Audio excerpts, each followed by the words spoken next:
اسے قرآن کہتے ہیں، اور رب اتارے اسے کلام کہتے ہیں، اور صحابہ لکھ دے تو اسے کتاب کہتے ہیں۔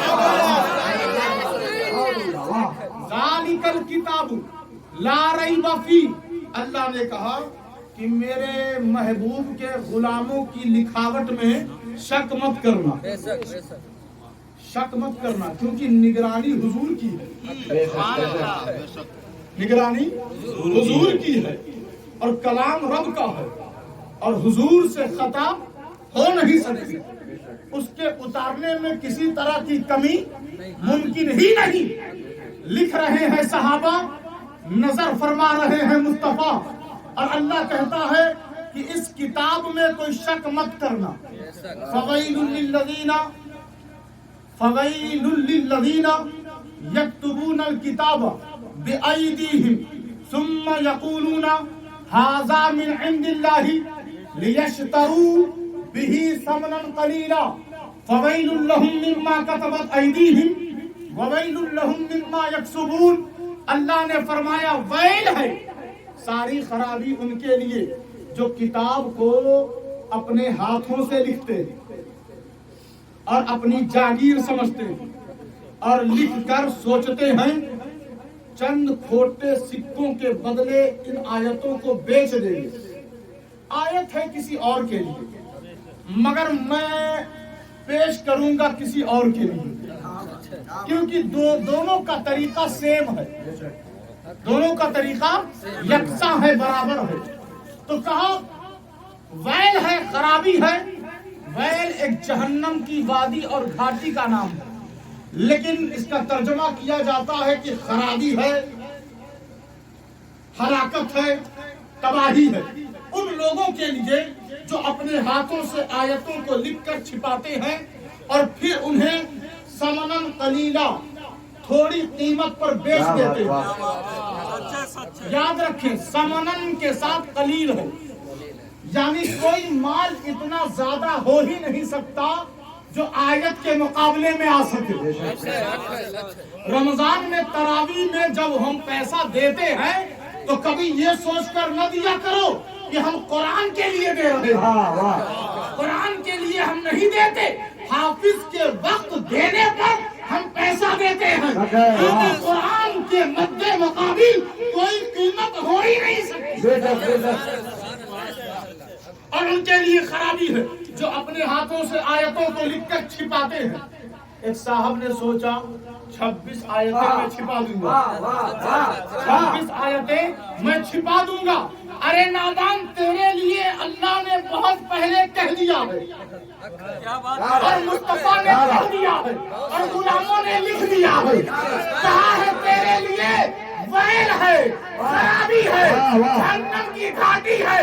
اب تو جتنا یا حسین یا علی چلتا ہے، علی یا حسین نے تیرے لیے جہنم فکس کر دیا ہے۔ نعرہ تکبیر، نعرہ رسالت، عظمت قرآن، عظمت قرآن، تحفظ قرآن، تحفظ قرآن، منکر قرآن مرداباد، منکر قرآن، نعرہ تکبیر، نعرہ رسالت۔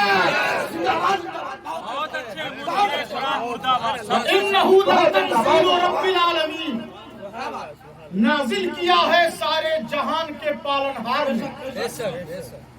وَإِنَّهُ لَقُرْآنٌ كَرِيمٌ، نہایت ہی کریم ہے یہ قرآن، لیکن یہ اترا کس پہ؟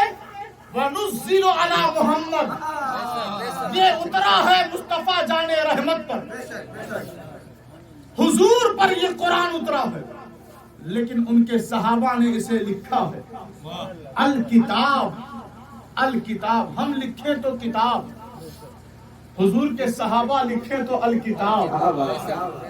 کہا اس میں نا، اس میں کوئی شک مت کرنا، لیکن صاحب یہ قرآن پڑھتے پڑھتے پڑھتے یہ تو پڑھتے بھی نہیں، ان کے پاس پڑھنے کا بھی وقت نہیں ہے، یہ قرآن پڑھتے کہاں ہیں، لیکن نہ جانے کہاں سے 26 آیتوں تک یہ پہنچ گئے، اور پہلے ہی اللہ نے اپنی کتاب اپنے کلام اور قرآن مجید میں بینڈ بورڈ لگا رکھا ہے، لا ریب فیہ، اس میں شک مت کرنا، شک کرو گے تو تم متقی نہیں بن سکتے، شک کرو گے تم مومن نہیں بن سکتے، شک کرو گے تم نمازی نہیں بن سکتے، شک کرو گے تم حاجی نہیں بن سکتے، شک کرو گے تم مجاہد نہیں بن سکتے، شک کرو گے تم مسلمان نہیں بن سکتے، شک کرو گے تم انسان نہیں بن سکتے۔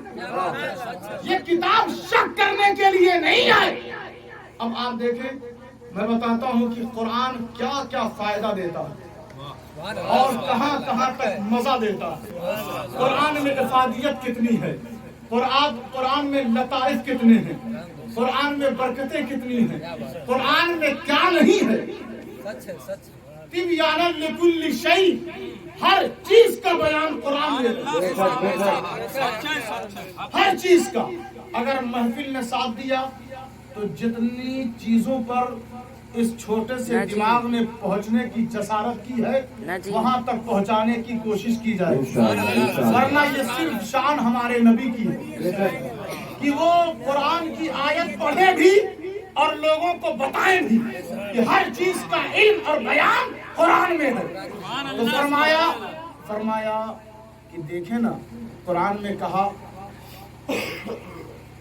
وَإِذِ اسْتَسْقَىٰ مُوسَىٰ لِقَوْمِهِ فَقُلْنَا اضْرِب بِّعَصَاكَ الْحَجَرَ فَانْفَجَرَتْ مِنْهُ اثْنَتَا عَشْرَةَ عَيْنًا قَدْ عَلِمَ كُلُّ أُنَاسٍ مَّشْرَبَهُمْ كُلُوا وَاشْرَبُوا مِن رِّزْقِ اللَّهِ وَلَا تَعْثَوْا فِي الْأَرْضِ مُفْسِدِينَ۔ قوم نے کہا نبی سے، کیا کہا کہ پیاس لگی ہے۔ ان کو پتا نہیں تھا کہ ان کے تھیلے میں کوئی بسلری باٹل نہیں ہے، ان کو پتا نہیں تھا کہ ان کے تھیلے میں کوئی واٹر کولر نہیں ہے، ان کو پتا نہیں تھا کہ ان کے پاس کوئی ایسا پائپ، کوئی ایسی بورنگ کا سسٹم نہیں ہے۔ کیا ان کو پتا نہیں تھا کہ ایک بھی قطرہ آب ان کے تھیلے میں نہیں ہے؟ تو پھر مانا کیوں؟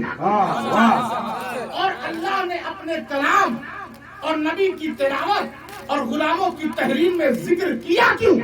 کہا کہ بتانا مقصود ہے کہ قرآن میں کوئی ایسا علم نہیں جو موجود نہ ہو، موجود نہ ہو۔ پتھر نکالا تھیلا سے، پتھر نکالا اور مارا ڈنڈا، ڈنڈا مارتے ہی پتھر سے چشمہ نکل گیا۔ اب ہم کو یہ نظریہ ملا، قرآن نے یہ علم دیا کہ تم بھی مشینوں کا انتظام کرو اور پتھر سخت چاہے جتنا ہو اسے توڑو تو نیچے سے پانی نکلے گا، پانی نکلے گا۔ ارے تم نے بورنگ آج شروع کی ہے، قرآن نے 1500 سال پہلے بیان کر دیا۔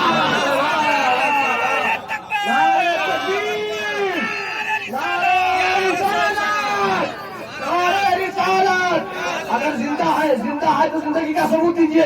نعرہ رسالت، تحفظ قرآن، تحفظ قرآن، تحفظ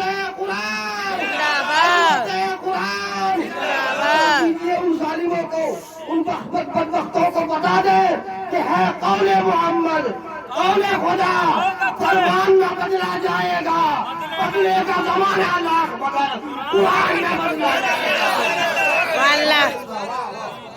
یہ قرآن مجید فرقان حمید، جب ہم پوچھتے ہیں کہ آپ نے کیا پڑھا تو لوگ کہتے ہیں ڈاکٹر ہیں، انجینئر ہیں، پروفیسر ہیں، فلاں ہیں، فلاں ہیں، لیکن کوئی یہ نہیں کہتا کہ قرآن پڑھا ہے کہ نہیں۔ مسلمانوں کی قسمت اس قدر خراب اور ذہنیت اس قدر تنزلی پستی کی طرف جا رہی ہے کہ قرآن کو یہ علم سمجھتے ہی نہیں۔ اور صحابہ کے دور میں حضور صلی اللہ علیہ وسلم نے اس صحابی سے کہا کہ میرا دین، میرا علم مٹ جائے گا۔ ایک صحابی درد بھرے آواز میں کہتا ہے، یا رسول اللہ یہ علم کیسے مٹ سکتا ہے؟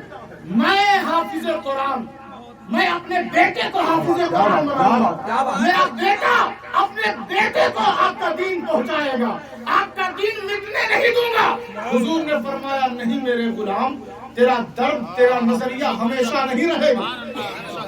میری امت میں کچھ لوگ ایسے بھی آئیں گے جو قرآن تو پڑھ لیں گے رمضان کے لیے فکس کر دیں گے، جو قرآن کو پڑھ لیں گے قرآن خوانی کے لیے فکس کر دیں گے، لیکن جب قرآن قوم سے نکلتا جائے گا، قوم کی مجلسوں سے ختم ہوتا جائے گا، تو لوگوں کا وقار، عظمت اور بلندی بھی قرآن لیتا چلا جائے گا۔ قوم کی سر بلندی اگر کسی چیز میں پوشیدہ اور سلامت ہے تو وہ قرآن میں ہے۔ وَإِذْ قُلْتُمْ يَا مُوسَىٰ، میں چند علوم پہ روشنی ڈالوں گا اور آپ کا ذوق دیکھوں گا۔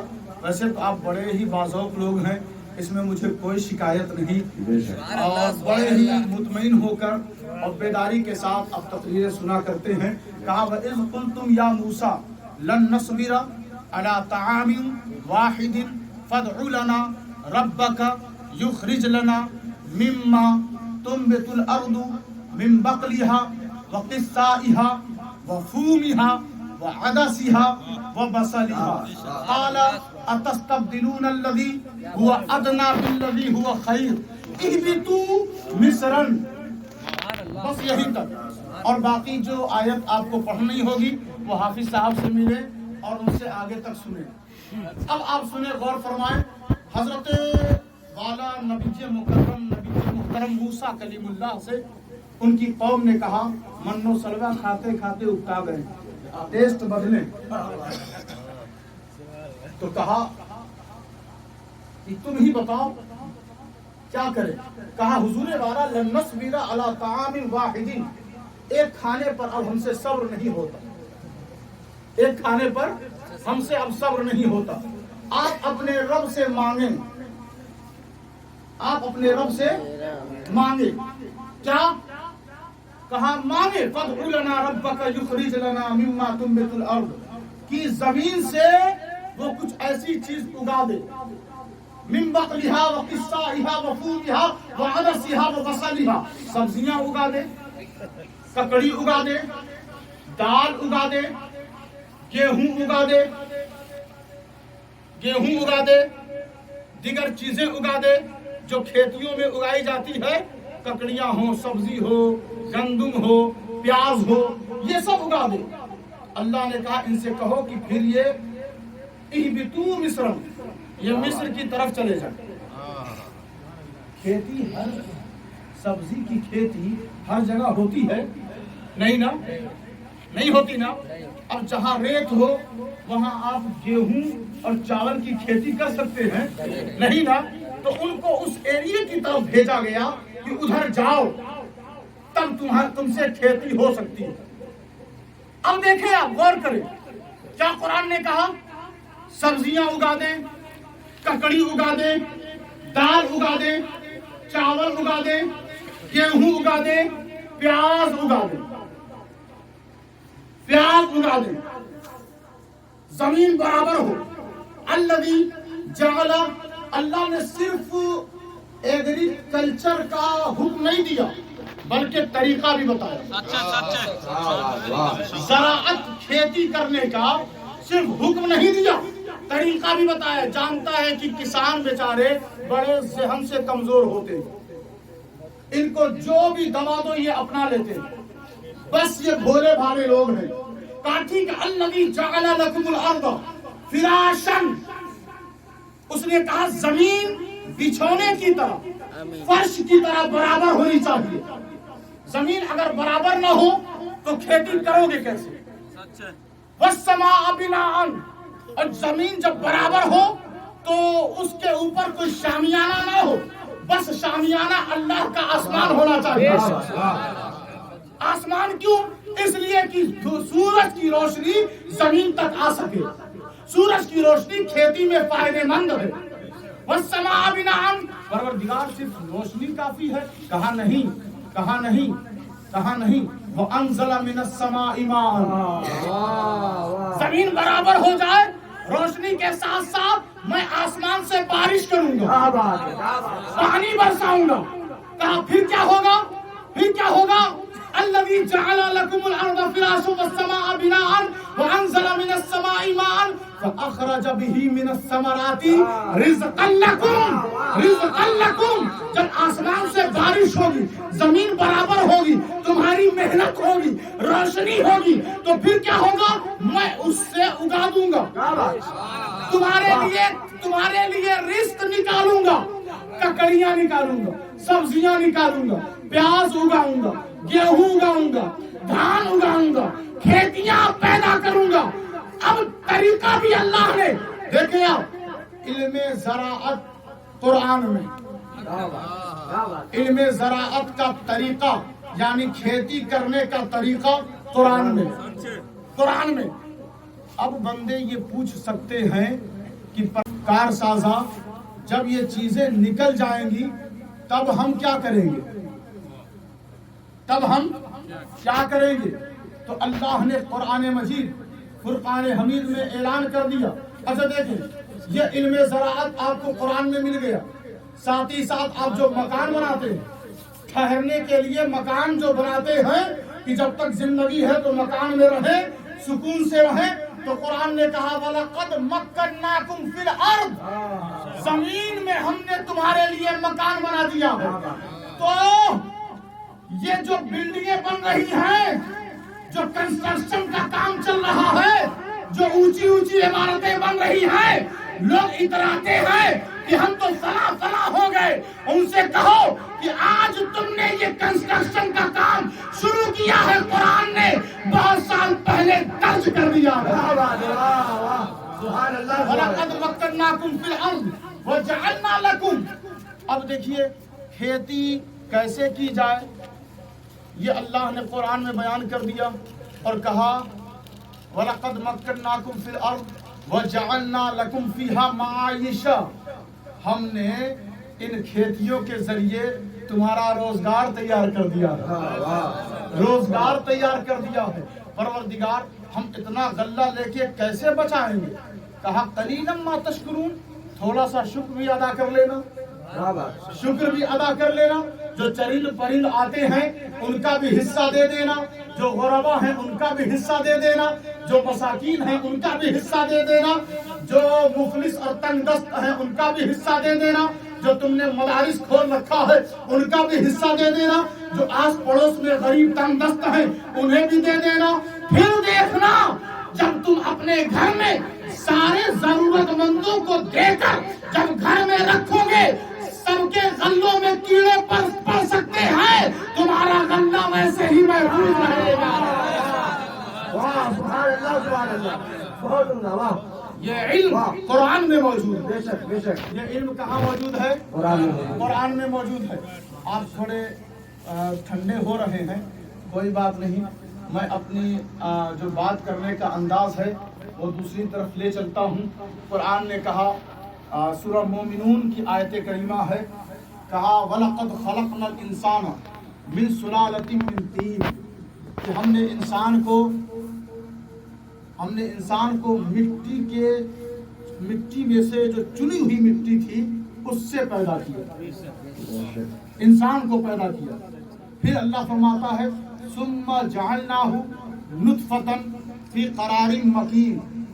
آپ ہاسپٹل میں جاتے ہیں نا تو ڈاکٹر جو فوٹو لگائے ہوئے رکھتے ہیں کہ کیسے بچہ گروتھ پاتا ہے، کتنے مہینے میں کتنی شکلیں اس کی بدلتی ہیں، کیسے آغاز اور شروعات ہوتی ہے، آپ دیکھتے ہیں سر گھما گھما کر، اور ڈاکٹر کی عزت آپ کے دل میں بڑھتی جاتی ہے کہ یہ ڈاکٹر اسی پہ کام کر رہے ہیں.